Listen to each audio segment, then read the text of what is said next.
And so now Kemp is saying to Mr. Do-Nothing Carr, do I have the power to remove the Georgia Board of Elections members? That's where I'm coming from, folks. That's why Billy Bob's a great husband, except for he beats his wife. Brian Kemp is a great governor, except he failed us when we needed him most. And now that the Georgia Elections Board is actually putting election integrity rules in place, Kemp wants to know if he has the power to remove them.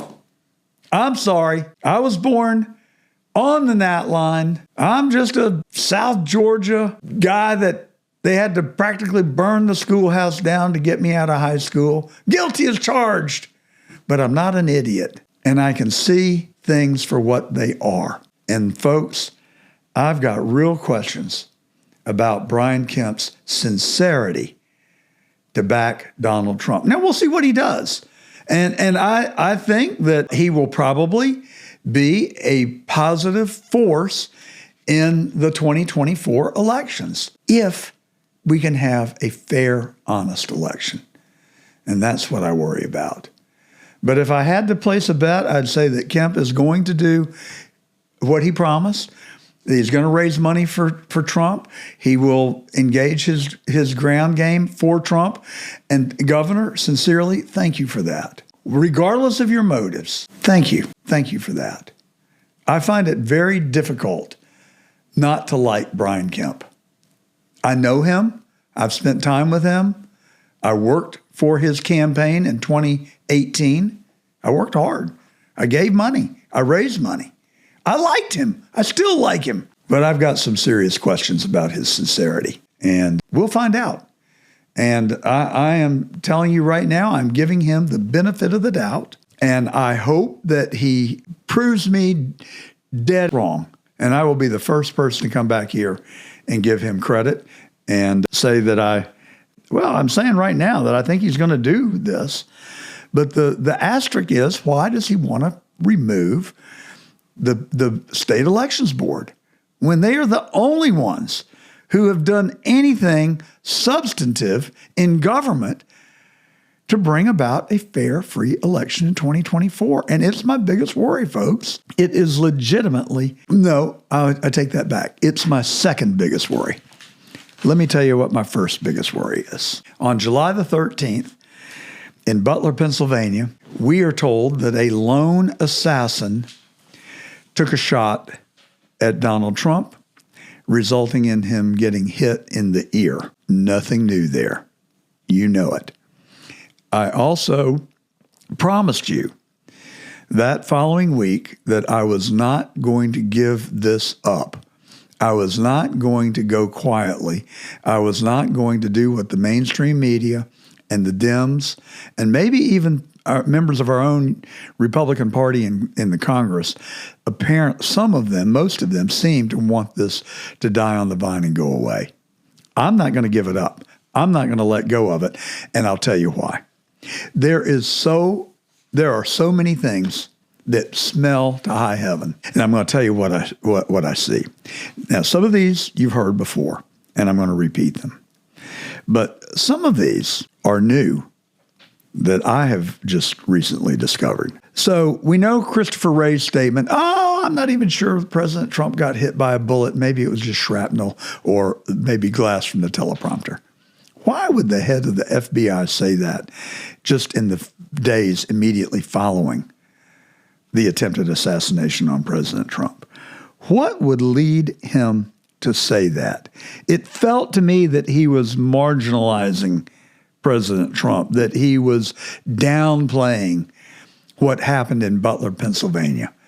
And I'm telling you, folks, it was by a millimeter or two that he would have any opportunity to downplay it. Because you know and I know and everybody that has watched that unfold know that President Trump came within a hair of losing his life. Again, like Kennedy, except this time it would have been live television. And I pray every night, and I thank God for saving our president. I do. I also thank God for all the benefits that he's given me, one of which is to be born and raised in this country and having been able to live the American dream. I want it to continue for my children and my one so far grandchild. Helen and I hope to have more, but we ain't got no say over that one. All right, so let's talk about the things that stink to high heaven about the assassination. Number one, did you see the video of law enforcement hosing off the AGR building just in the hours after the attempted assassination? They hosed off the crime scene. There is not a law enforcement officer in the world that would have condoned that. I think it was intentional. I think it was destruction of evidence. Now, I'm going somewhere with this.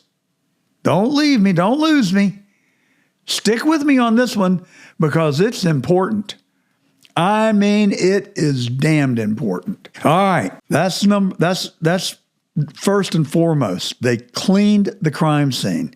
In other words, they got rid of the shooter's bodily fluid and matter. They eliminated the possibility of anyone checking the DNA of the alleged shooter. Number two, the crime scene was released after 3 days. Now that strikes me as an inordinately short period of time in what could have been a national tragedy. And it was a national tragedy. It was a tragedy of epic proportion because it's not supposed to happen in America. It is prohibited in our country, under our laws, under our culture, under our God, to try and take the life of another human being. But it happened.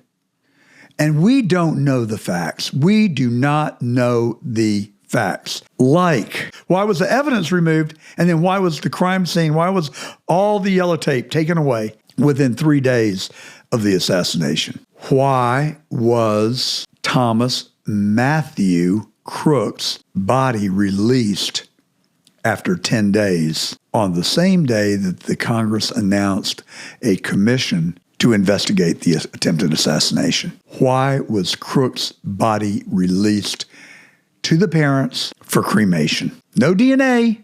They hosed that off, scrubbed it down, got rid of it. The body was released and cremated. How convenient. Nobody to exhume. And one state physician performed the autopsy.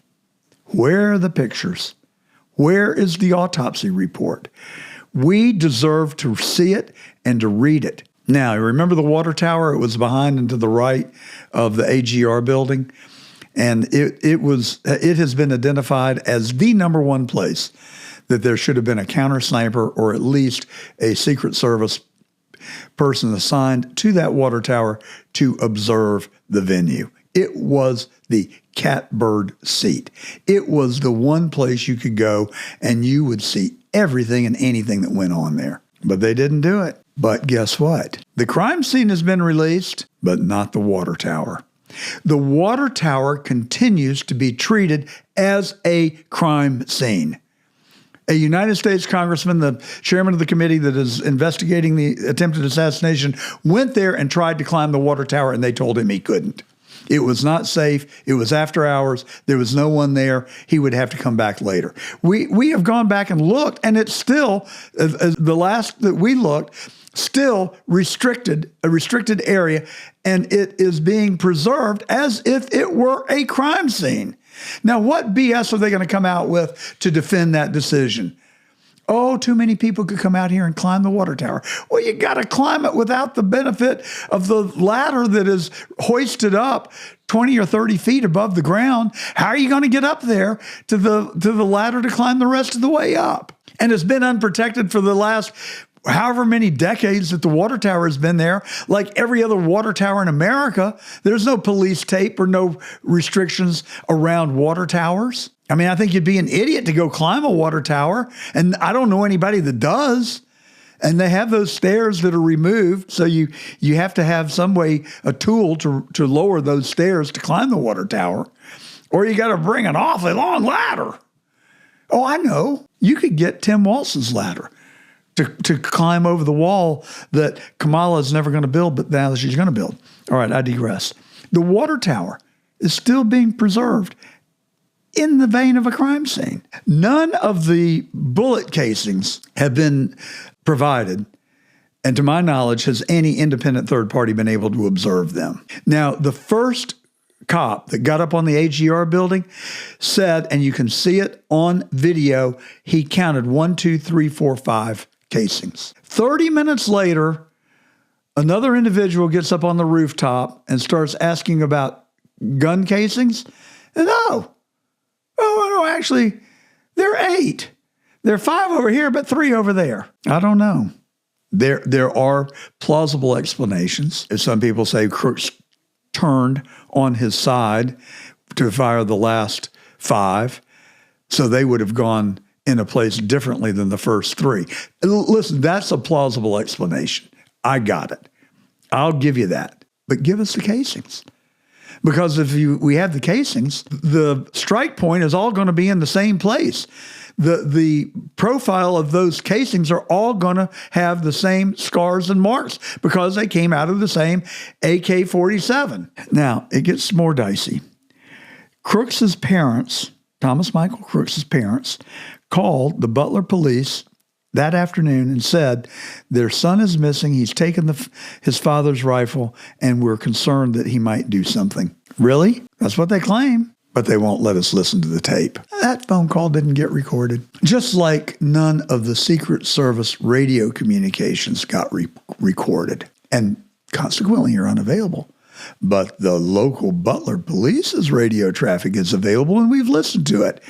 And a full 6 minutes before the first bullet was fired, a local law enforcement officer reported there's somebody on the roof. Somebody on the roof. And the local law enforcement sniper that was in the window behind the AGR building and far to the right actually took a picture of Crooks on the ground. I think that was 5 or 6 minutes before, or maybe even more, but it was in the time leading up to it. It was within the hour of when Crooks scaled the roof. So we've got that radio traffic. Why does the Secret Service not record their radio traffic? Of course they do. You know they do. We all know they do. But they've lost it, or they didn't record it that day. And then there's the New York Times photographer who took a picture directly in front of Trump at the exact moments that the shots were fired. And his camera actually captured one of the bullets speeding by the former president. But guess what? You wouldn't have used that lens if you were there to photograph the rally. My producer over here, Q, is a photographer, and he told me as we were preparing this segment, you would never have used a high-speed lens like that unless you were photographing a high-action event. It is improbable that the photojournalist would have had that lens on his camera unless he was there for a reason. All right. Now, here is where it gets really spooky.